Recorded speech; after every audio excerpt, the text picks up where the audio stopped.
ये तिथियां ऐसी तिथियां हैं जिन तिथियों पर अगर भूलवश भी श्राद्ध पक्ष की दूज, चतुर्थी, अष्टमी, दसवीं, एकादशी, प्रदोष, शिवरात्रि, ये श्राद्ध पक्ष की वो तिथियां हैं जिन तिथियों पर अगर गौ माता को एक चुल्लू पानी भी अगर पिला दिया जाता है तो हमारे पूर्वजों को तर्पण और तिलांजलि की जरूरत नहीं पड़ती, वो तर जाए। अगर भूलवश भी अगर कोई गाय को पानी दे देता है, भूलवश भी हमारे घर में आए हुए किसी अतिथि को, हम किसी को नहीं पहचानते, उस व्यक्ति को हमने अगर अपना पास में रखी हुई जल के पात्र में से भी अगर जल दे दिया होता है और उसने अपनी प्यास बुझा ली होती है, तो ये श्राद्ध पक्ष में इसका फल 1000 लाख गुना हो जाता है। लाख। मान लो वो काम नहीं हो रहा, रिटर्न बढ़ा हुआ, वो काम नहीं हो रहा, बहुत दिनों से आप प्रयास कर रहे हो और काम अटका पड़ा हुआ है, तो प्रयास करना। जल के पात्र में थोड़ा सा शहद,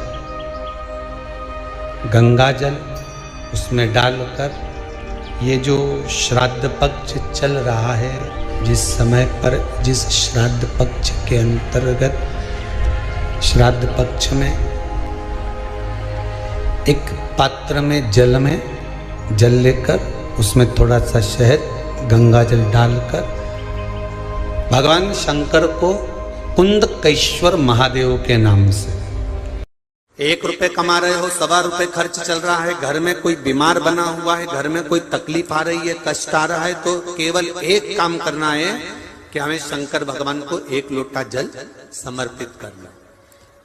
परंतु श्राद्ध पक्ष के अंतर्गत 16 श्राद्ध के 16 दिन में से एक दिन भी अगर हमने एक ही पानी का कलश, एक ही लोटा, ऐसा नहीं कि तुम्हें 27 बार पानी भर के चढ़ाना, लोटा एक ही है, कलश एक ही है, और उसको धीरे धीरे धीरे धीरे कर 27 बार छोड़ दिया जाता है, तो शिव महापुराण की कथा कहती है कि अगर रोज हमारे पितरों को, रोज हमारे पूर्वजों को अगर हमने तर्पण भी नहीं किया है, जल भी नहीं दिया है, और शंकर भगवान को 27 बार जल का भाग हम समर्पित करते हैं अपने पूर्वजों के लिए। शिव महापुराण की कथा सुन ली तो पितरों को समझ जाएगा कि पितर है क्या।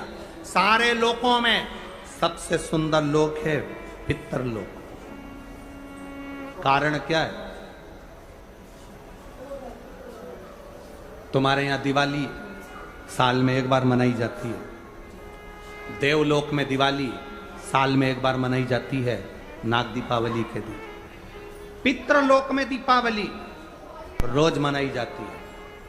कारण, पितृलोक में दिवाली रोज क्यों मनाई जाती है, उसका कारण क्या होता है? लक्ष्मी जी ने नारायण से पूछा, ब्रह्माणी ने ब्रह्मा जी से पूछा, इंद्राणी ने इंद्र से पूछा, एक बात बताओ, तुम दिन भर बैकुंठ में नहीं रहते हो नारायण, आप कहां चले जाते हो? भगवान विष्णु ने कहा, मैं बता नहीं सकता कि मैं दिन भर कहां जाता हूं। नहीं, आज तो आपको बताना पड़ेगा कि तुम दिन भर कहां जाते हो, तुम दिन भर रहते कहां हो, कहां पहुंच जाते हो दिन भर, आपको बताना पड़ेगा, ये आपको बोलना पड़ेगा। भगवान नारायण कहते हैं, मैं नहीं बता सकता। सुबह शाम घर पर आते हो, दिन भर गायब रहते हो, आखिर जाते क्या हो? पत्नी पति से क्यों ना पूछे? तुम भी अपने पति से पूछ सकती हो, क्यों दुकान तो 8 बजे बंद हो गई थी, 11 बजे आ रहे हो, कहां थे श्रीमान? पूछ सकती है, पत्नी का फर्ज है पूछना, और पूछना चाहिए भी, पूछना चाहिए, उसमें क्या दिक्कत है? पति को बताना भी चाहिए अपनी पत्नी को कि मैं वहां गया था, तो मैं आते आते मंदिर होते हुआ आया, तो ऐसा हुआ, तो पूरी बात बताओ कि ऐसा हुआ, बताना चाहिए। धर्म पत्नी को बताना चाहिए कि मैं गया था, ये काम था, वो काम था। लक्ष्मी जी ने पूछा, तुम दिन भर कहां रहते हो? भगवान विष्णु ने कहा, मैं बता नहीं सकता। बताना पड़ेगा। तब नारायण ने कहा, फिर नारायण बोले, नारायण ने कहा कि देखो लक्ष्मी, बात ऐसी है कि पितृलोक इतना सुंदर लोक है, इतना सुंदर लोक है कि जहां जितने पितर निवास करते हैं उनके घर का कोई व्यक्ति अगर कथा सुनने जाता है, मंदिर जाता है, अगरबत्ती लगाता है, दिया लगाता है या पूजन आराधना करता है या भूलवश भी कहीं भगवान की कथा में जाकर बैठ जाता है, जितनी देर उसके घर का व्यक्ति कथा में बैठता है, नारायण कहते हैं, उतनी देर मैं उसके घर के पितरों के कंधे पर हाथ रखकर कथा को श्रवण करता हूं।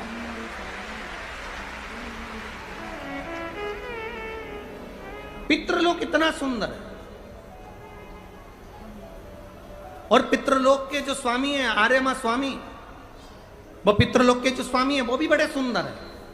और पितृलोक के जो स्वामी हैं बड़े सुंदर, और पितृलोक के स्वामी जिस पर बैठते हैं, काय पर बैठते हैं? कौवे पर। वो भी बड़ा सुंदर, अति सुंदर। अरे गुरुजी कहां की बात कह रहे हो? सबसे सुंदर पक्षी तो मोर है।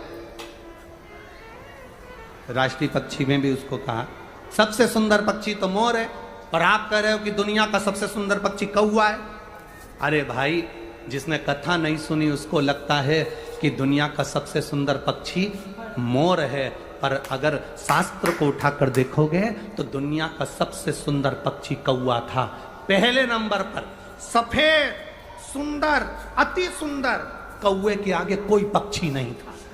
वो तो ब्रह्मा जी ने पृथ्वी पर यज्ञ करा, और पृथ्वी पर जब यज्ञ करना चाहा ब्रह्मा जी ने, तो उस समय पर ब्रह्मा जी ने कहा मुझे इस पृथ्वी पर यज्ञ करना है, इस जमीन को लीपने के लिए अमृत की जरूरत है। जैसे अपन गाय का गोबर लीपने के लिए लाते हैं, वैसे ब्रह्मा जी ने कहा इसको लीपने के लिए अमृत चाहिए। अमृत कौन लेकर आएगा? कोई आगे नहीं आया, तब ब्रह्मा जी ने कौवे को बुलाया। ए कौवा, तुम अमृत लेकर आओ, क्योंकि तुम्हारी दृष्टि बड़ी प्रबल है, तुम अमृत को ढूंढ कर ला सकते हो। कौवा, अमृत तो लाना, पर झूठा मत करना। अमृत को लेकर आना, मुझे बताना कहाँ रखा है तो मैं लेने चले जाऊंगा। कौवे ने कहा जो आज्ञा ब्रह्मदेव। कौवा आर्यमा स्वामी को नमन करा, प्रभु ब्रह्मा जी का काम है, मुझे जाना पड़ेगा। कौवा बड़ा सुंदर था, बुद्धिमान था, तो कौवे को भेज दिया। इसलिए रामचरितमानस में काकभसुंडी की कथा बार बार आती है। गरुड़ और कौवे की कथा आ रही है। कौवा कितना विद्वान था, चला अमृत का पता लगाने के लिए। जब कौवा चला, अमृत का पता लगाते लगाते लगाते लगाते कौवे ने संकल्प ले लिया था कि जब तक अमृत नहीं मिलेगा मैं मुख झूठा नहीं करूंगा, पानी तक नहीं पीऊंगा। भूखा प्यासा कौवा दौड़ता रहा। आर्यमा स्वामी से कहकर कौवा दौड़ते दौड़ते दौड़ते दौड़ते जाए। बहुत दिन हो गए, तब कौवे को अमृत मिला। अमृत मिला तो कौवे को लगा बहुत तेज प्यास लग रही है, करूं क्या? कौवे ने उस अमृत को झूठा कर दिया। ब्रह्मा जी को आकर कहा स्वामी अमृत वहां रखा हुआ है, पर बात इतनी सी है कि मैंने उस अमृत को झूठा कर दिया। ब्रह्मा जी को क्रोध आ गया। ब्रह्मा जी ने कहा रे कौवे, तू सफेद होकर सुंदर होकर तूने ऐसा काला काम कर दिया, ऐसा बेकार काम करा, तूने अमृत को झूठा करा और ऐसा काला काम तूने करा। मैं तुझे श्राप देता हूं कौवे, तू गोरे से काला हो जाएगा। तूने अमृत को झूठा करा, इसलिए तेरी वाणी कर्कश हो जाएगी, तेरी वाणी कर्कश हो जाएगी। अमृत को कौवे ने झूठा करा था, इसलिए सारे पक्षी जल्दी मरते हैं, पर कौवा इतनी आसानी से नहीं मरता। कौवा इतनी आसानी से नहीं मरता। सारे पक्षी जल्दी मरते हैं, पर कौवा आसानी से नहीं मरता। तेरी वाणी कर्कश होगी तो काला होगा। सुंदर कौवा काला हो गया। आर्यमा स्वामी ने देखा कि मेरा कौवा, मैं जिस पर बैठता हूं, ये काला हो गया। आर्यमा स्वामी ने ब्रह्मा जी से कहा आप क्या चाहते थे? ब्रह्मा जी कहते हैं मुझे यज्ञ करना था, जमीन को लीपना था, कौवे ने अमृत झूठा कर दिया। क्यों चिंता करते हो? अमृत तो अमृत है, कोई झूठा भी कर देगा तो अमृत की शान कहां घट जाए? अमृत की क्या शान घटना? आर्यमा स्वामी ने कौवे से कहा तू चिंता मत कर। आर्यमा स्वामी बोले कौवे तू चिंता मत कर, आज मैं तुझको एक कार्य देता हूं, जब 16 श्राद्ध आएंगे, कौआ, जिस जीव की जो तिथि होगी, मान लो किसी की चतुर्थी तिथि है, उस चतुर्थी तिथि पर तुझे छोड़ने के लिए पृथ्वी पर पितरों को जाना पड़ेगा। जब उनके छत पर तो पितरों को छोड़ने के लिए जाएगा, कौआ, जब तू वापिस आएगा, तेरे लिए छत के ऊपर भोजन रखा रहेगा। जिसकी छत पर भोजन रखा मिल जाए उसको तू पाएगा तो पितृ तृप्त होंगे। कौए ने कहा, मेरे द्वारा पितृ तृप्त होंगे?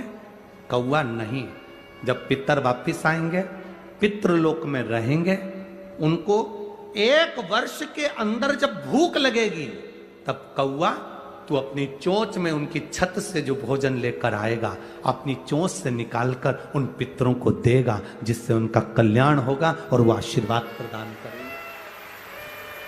वो वर प्रदान करेंगे।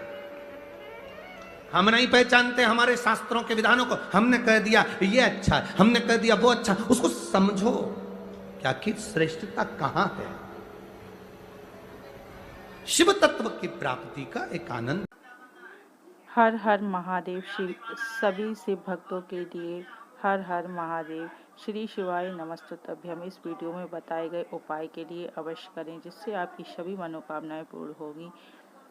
भगवान आपकी सुख समृद्धि बनाए रखे और सोमवार के लिए ये नियम करें, जिससे आपकी सभी मनोकामना पूर्ण होंगी। आप हमारे चैनल पर पहली बार आए हैं तो चैनल को सब्सक्राइब कर लें। हर हर महादेव।